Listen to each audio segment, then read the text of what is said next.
CIET NCERT द्वारा प्रस्तुत है कक्षा 6 की गणित की पाठ्यपुस्तक का ध्वनि पाठ। अध्याय 9 आंकड़ों का प्रबंधन। पृष्ठ 198। 9.1 भूमिका।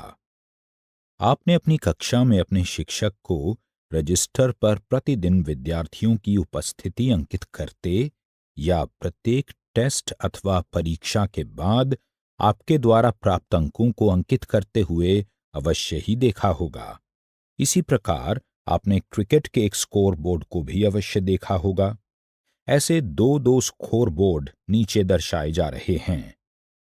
गेंदबाज का नाम, ओवर, मेडन ओवर, दिए गए रन, लिए गए विकेट। ए 10, 2, 40, 3। बी 10, 1, 30, 2। सी 10, 2, 20, 1। डी 10, 1, 50, 4। दूसरा स्कोरबोर्ड। बल्लेबाज का नाम, रन, खेली गई गेंदें, समय मिनटों में। ई 45, 62, 75। एफ 55, 70, 81। जी 37, 53, 67। एच 22, 41, 55। आप जानते हैं कि खेल में कौन जीता या कौन हारा केवल यही सूचना अंकित नहीं की जाती है। स्कोरबोर्ड में आप खेल के बारे में कुछ और अति उपयोगी सूचनाएं भी प्राप्त कर लेते हैं, जो उतनी ही महत्वपूर्ण होती हैं। उदाहरणार्थ, आप यह ज्ञात कर सकते हैं कि सबसे अधिक रन बनाने वाले खिलाड़ी ने कितना समय लिया और कितनी गेंदों का सामना किया। पृष्ठ 199। इसी प्रकार अपने दैनिक जीवन में आपने संख्याओं, आकृतियों, नामों इत्यादि से संबंधित अनेक प्रकार की सारणियां यानी टेबल्स देखी होंगी। ये सारणियां हमें आंकड़े यानी डेटा उपलब्ध कराती हैं। आंकड़े संख्याओं के वे संग्रह हैं जो कुछ सूचनाएं देने के लिए एकत्रित किए जाते हैं। 9.2 आंकड़ों का अभिलेखन। आइए एक उदाहरण लें जिसमें किसी कक्षा के विद्यार्थी एक सैर यानी पिकनिक पर जाने की तैयारी कर रहे हैं। शिक्षक ने विद्यार्थियों से 4 फलों, केला, सेब, संतरा या अमरूद में से एक फल चुनने को कहा। इसकी सूची बनाने का कार्य उमा को सौंपा गया। उसने सभी बच्चों की एक सूची बनाई और प्रत्येक नाम के सम्मुख उसके द्वारा चुना हुआ फल लिख दिया। यह सूची बच्चों की पसंद के अनुसार उन्हें फल देने में शिक्षक की सहायता करेगी। सूची: राघव केला, प्रीति सेब, अमर अमरूद, फातिमा संतरा, अमिता सेब, रमन केला, राधा संतरा, फरीदा अमरूद, अनुराधा केला, रति केला, भावना सेब, मनोज केला, डोनाल्ड सेब, मारिया केला, उमा संतरा, अख्तर अमरूद, ऋतु सेब, सलमा केला, कविता अमरूद, जावेद केला। यदि शिक्षक यह जानना चाहे कि कक्षा के लिए कितने केलों की आवश्यकता होगी, तो उसे सूची में दिए सभी नामों को एक एक करके पढ़कर केलों की संख्या की गिनती करनी पड़ेगी और इससे ज्ञात होगा कि कुल कितने केलों की आवश्यकता है। सेबों, अमरूदों और संतरों की अलग अलग संख्याएं ज्ञात करने के लिए भी उसे प्रत्येक फल के लिए इसी प्रक्रिया को दोहराना होगा। यह प्रक्रिया कितनी जटिल और समय लेने वाली है। यह प्रक्रिया और भी अधिक जटिल हो सकती है यदि सूची में विद्यार्थियों की संख्या 50 हो जाए। इसलिए उमा एक एक करके केवल इन फलों के नाम ऐसे लिखती है: केला, सेब, अमरूद, संतरा, सेब, केला, संतरा, अमरूद, केला, केला, सेब, केला, संतरा, अमरूद, सेब, केला, अमरूद, केला। पृष्ठ 200। क्या आप सोचते हैं कि इससे शिक्षक का कार्य सरल हो जाता है? उसे अब भी पहले की तरह फलों को एक एक करके गिनना पड़ेगा। सलमा के मस्तिष्क में एक नया विचार आता है। वह फर्श पर 4 वर्ग बना देती है।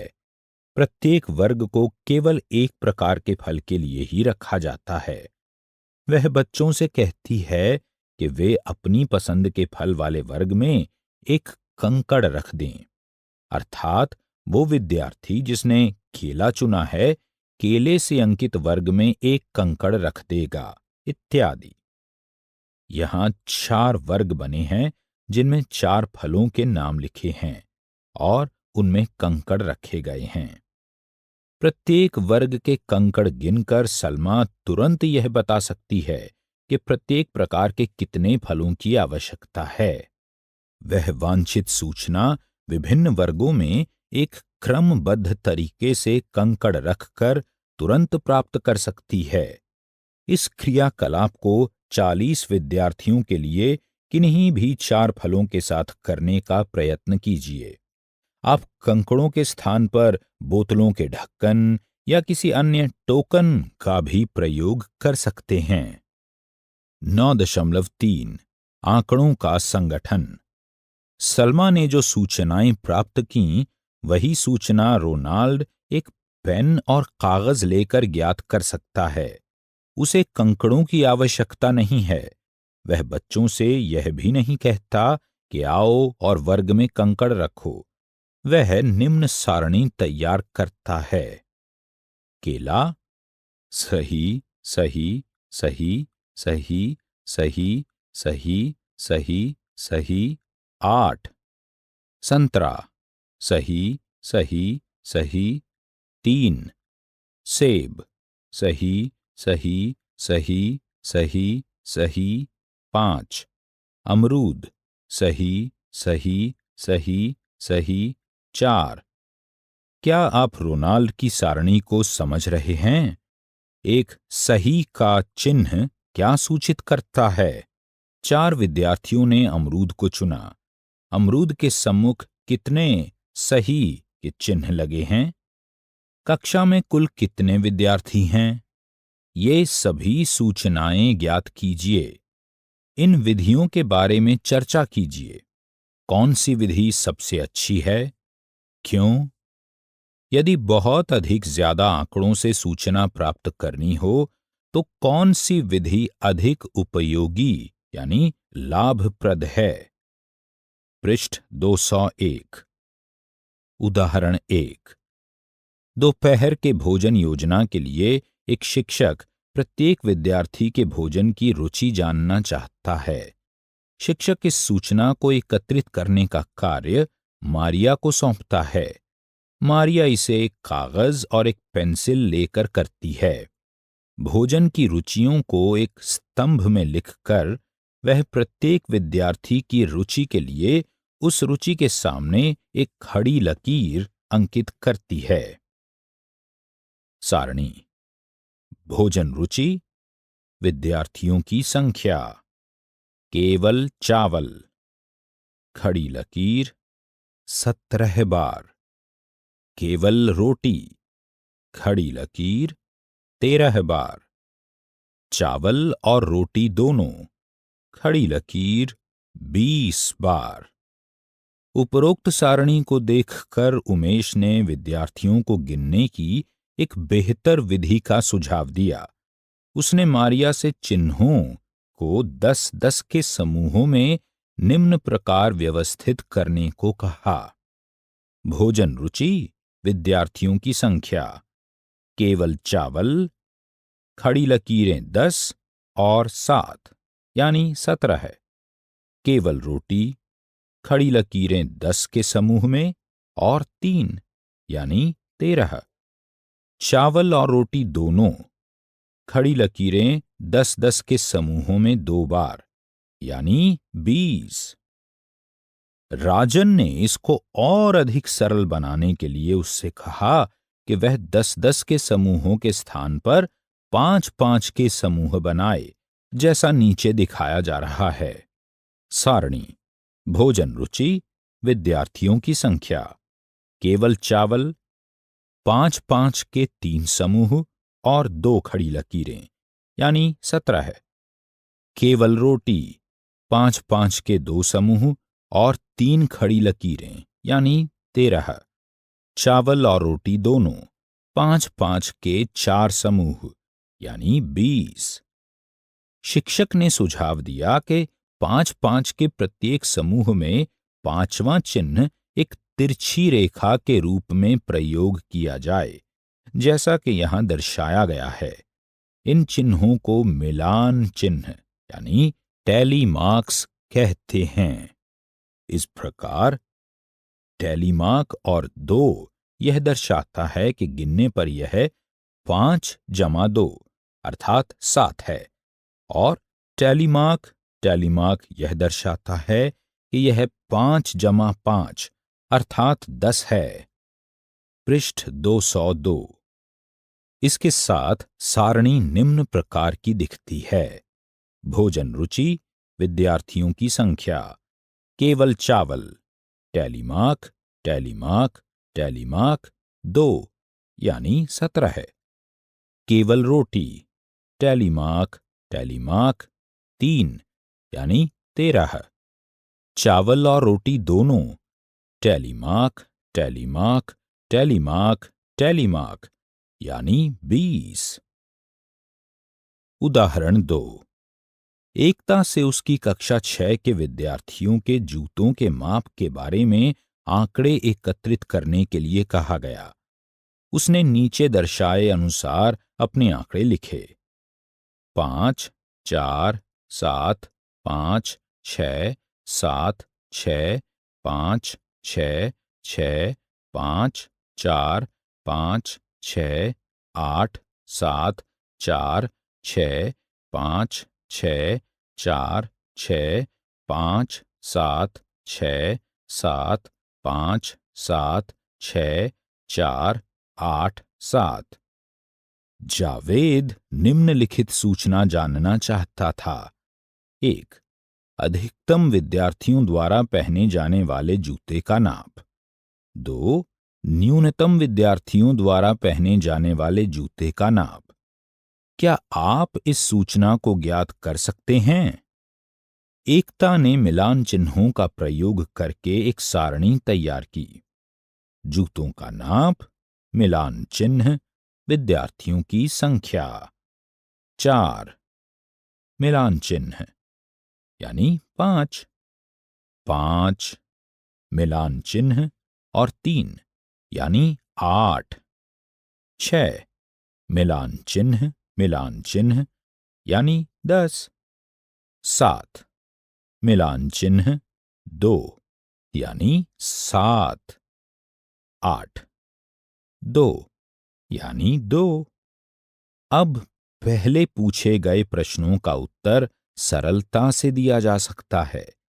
आप इसी प्रकार का क्रियाकलाप अपनी कक्षा में मिलान चिन्हों के प्रयोग द्वारा कर सकते हैं। इन्हें कीजिए। 1. अपने सहपाठियों के परिवारों के सदस्यों की संख्या से संबंधित सूचनाएं एकत्रित कीजिए और उन्हें एक सारणी के रूप में निरूपित कीजिए। ज्ञात कीजिए कि a. कौन सी संख्या न्यूनतम बार आती है, b. कौन सी संख्या अधिकतम बार आती है, c. कौन सी संख्याएं बराबर बार आती हैं। पृष्ठ 203। सारणी: परिवार के सदस्यों की संख्या, मिलान चिन्ह, उतने परिवार के सदस्यों वाले विद्यार्थियों की संख्या, ये इस सारणी के 3 स्तंभ हैं। अब इस सारणी में अपने उत्तर लिखिए। 9.4 चित्रालेख। एक अलमारी में 5 खाने हैं। प्रत्येक खाने में पुस्तकें एक पंक्तिबद्ध रूप से रखी हुई हैं। विस्तृत जानकारी निम्न प्रकार सूचित की गई है। पंक्ति 1 4 पुस्तक चिन्ह, पंक्ति 2 5 पुस्तक चिन्ह, पंक्ति 3 2 पुस्तक चिन्ह, पंक्ति 4 8 पुस्तक चिन्ह, पंक्ति 5 3 पुस्तक चिन्ह। पुस्तक चिन्ह बराबर 1 पुस्तक। किस पंक्ति में पुस्तकों की संख्या सबसे अधिक है? किस पंक्ति में पुस्तकों की संख्या सबसे कम है? क्या ऐसी पंक्ति है जिसमें एक भी पुस्तक नहीं है? आप उपरोक्त आलेख को देखकर ही इन प्रश्नों के उत्तर दे सकते हैं। इसमें प्रयुक्त चित्र आंकड़ों को समझने में आपकी सहायता करते हैं। इसे एक चित्रालेख यानी पिक्टोग्राफ कहते हैं। एक चित्रालेख आंकड़ों को चित्रों, वस्तुओं या वस्तुओं के भागों के रूप में निरूपित करता है। इसको केवल देखकर ही आंकड़ों से संबंधित प्रश्नों के उत्तर दिए जा सकते हैं। इन्हें कीजिए। समाचार पत्र और पत्रिकाएं प्रायः पाठकों को आकर्षित करने के लिए चित्रालेखों का प्रयोग करते हैं। इस प्रकार प्रकाशित 1 या 2 चित्रालेखों को एकत्रित कीजिए और उन्हें अपनी कक्षा में प्रदर्शित कीजिए। यह समझने का प्रयत्न कीजिए कि ये चित्रालेख क्या दर्शाते हैं। एक चित्रालेख द्वारा प्रदान की गई सूचनाओं को समझने के लिए कुछ अभ्यास करने की आवश्यकता है। अभी आप सुन रहे थे कक्षा 6 की गणित की ध्वनि पाठ्य पुस्तक। वाचन स्वर गौरव मारवा। निर्माण सहयोग सौम्या मलिक। निर्माण विमलेश चौधरी तथा प्रस्तुति CIET NCERT नई दिल्ली, भारत।